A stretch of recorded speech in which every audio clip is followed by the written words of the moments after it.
মাইর খাইছে, এই জন্য হয়তো আপনার সাথে কথা বলার সুযোগ হয়েছে, নাই কখনোই আপনার সাথে কথা বলার সুযোগ হতো না। আমি ছাত্রলীগ করে এদিকে আমার বোন অপরাধী, আমার দুলাভাই অপরাধী। আমাদের সবচেয়ে বড় অপরাধ হলো এই দেশটা স্বাধীন করা। ওই ফকির জি নেত্রী। বাচ্চাগুলি পাকিস্তানিদের পা চেটে থাকতো, বুটের লাথি খাইতো, সেটাই নেত্রী। ওই মেজর যে মেজরই থাকতো, হুম তাহলে সব হুম ভালো থাকতো। হুম। হ্যাঁ। জি ঠিক বলছেন নেত্রী। তবে যারা মনোবলটা অনেক বাইরে গেল নেত্রী, আপনার কণ্ঠটা শুনতে যারা পেয়ে অনেক মারছে মনোবল বেড়ে যারা গেল। মারছে তাদের নাম ঠিকানা রাখো, আল্লাহ দিন দেবে। আমি আপনার সাথে কথা বলতে পেরে আপা সব ধরনের কষ্ট আমি ভুলে গিয়েছি। আমি আমি সুস্থ হয়ে আবার রাজপথে ফিরতে চাই। ইনশাল্লাহ আপনি তুমি শুধু সুস্থ দোয়া হয়ে রাখিয়েন যাবা। আপা। হ্যাঁ, আমি দোয়া করি তুমি সুস্থ হয়ে যাবে, এবং তুমি ধান কাটতে তোমার কৃষকদের পাশে দাঁড়াচ্ছ। এই যে ছাত্রলীগের ছেলেরা এত বড় মহৎ কাজ করছে, এটাকে ওরা অ্যাপ্রিসিয়েট করতে পারে না। লুটেরা খুনির দল, ওরা তোমাদের উপরে হামলা করে আর দেশটাকে ধ্বংসের দিকে নিয়ে গেছে। ওদের বিচার হবে একদিন। আমি জানি না জি আল্লাহ আপা, আমার কেন হাতের আমাকে রগটা বাঁচিয়ে কেটে দেয় রাখলো। আপা। হ্যাঁ, আমি তো কখনো ভাবিনি যে দেশ ছেড়ে আসবো, কিন্তু আমাকে দেশ ছাড়তে বাধ্য করা হয়েছে। মানে আমি জানতামও না যে আমি চলে এখানে আসছি, আমি তো জানতাম তো কি করা যাচ্ছে। কিন্তু মনে হচ্ছে একদিক থেকে আল্লাহ বোধহয় আশীর্বাদ যে আমি আছি দেখে তোমাদের সবার সাথে কথা বলতে পারছি, যোগাযোগ করতে পারছি, খোঁজ নিতে পারছি।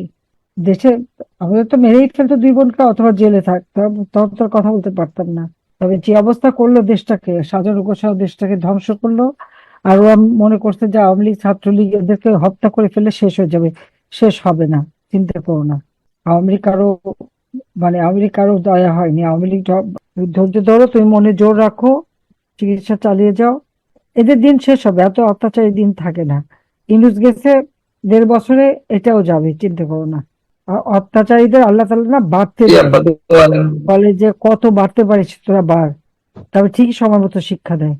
আর এখন তো জনগণ জেগে উঠছে, আর কি জনগণই এখন আছে আমাদের সাথে। তুমি তাড়াতাড়ি সুস্থ হয়ে ওঠো, সেই দোয়া করি, মনে জোর রাখো। আপা, হ্যাঁ। আসসালামু আলাইকুম। ওয়ালাইকুম আসসালাম। আমার তো বলতে কিছু নাই, আমার ছেলেটা খুব কষ্ট করলো। আমি ঢাকা মিছিল করলো, মিছিল করার পরে আমার ছেলেটা ধরলো। ধরার পরে আমার ছেলের ধরার পরে আব্দুল কুদ্দুস আব্দুল কুদ্দুসের ধরলো। ধরার পরে আমি 2.5 দিন পর্যন্ত ওটা খাওয়া দেয় নাই, না খাইয়ে রাখছি। তারপর আব্দুল খালেক কথা বললো। আপা, হ্যাঁ। আমার ভাই ফারাম সেপ্টেম্বরের 24 তারিখে সে ওই যে ফারাম গেটে আওয়ামী লীগের প্রোগ্রাম ছিল।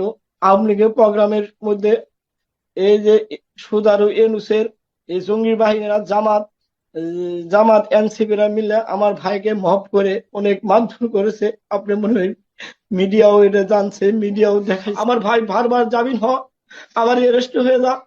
আমার ভাই আমার ভাই যখন বের হলো, আমার ভাই আমাকে বলছিল, ভাই আমি ঢাকা যাই, আমি 2 দিন একটু ঘুম পারবো। আমার ভাই 2 দিন ঘুমও পারতে পারে না। চিরদিনের আমার জন্য ঘুমাইছে। আহারে।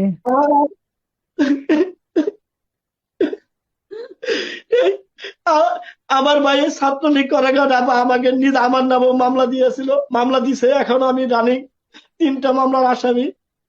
আমি আমার ভাই ছাত্রলীগের জড়িতর কারণে আমাদের অনেক ক্ষতিগ্রস্ত করছে। আমার দোকানটা লুটপাট করে নিয়ে গেছে 5 তারিখে। আমার নাই বলতে কিছু নাই আপা। আল্লাহ যদি আপনার নেক হায়াত দান করে, আপনি আমাদের শেরপুরে আসবেন, আয়সা আমার মায়ের খুব স্বপ্ন, আপনি আয়সা আমার মায়ের কবরটা দেখে যাবেন।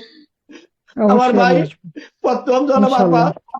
সিদ্ধ হয়েছিল ধানমন্ডি 32-এ। সেই তার তার নেতৃত্বে সকালবেলা একটা মিছিল হয়েছিল, উনি আমার ভাই স্লোগান দিয়েছিল, আমার ভাই আব্দুল কুদ্দুস মুয়াজ।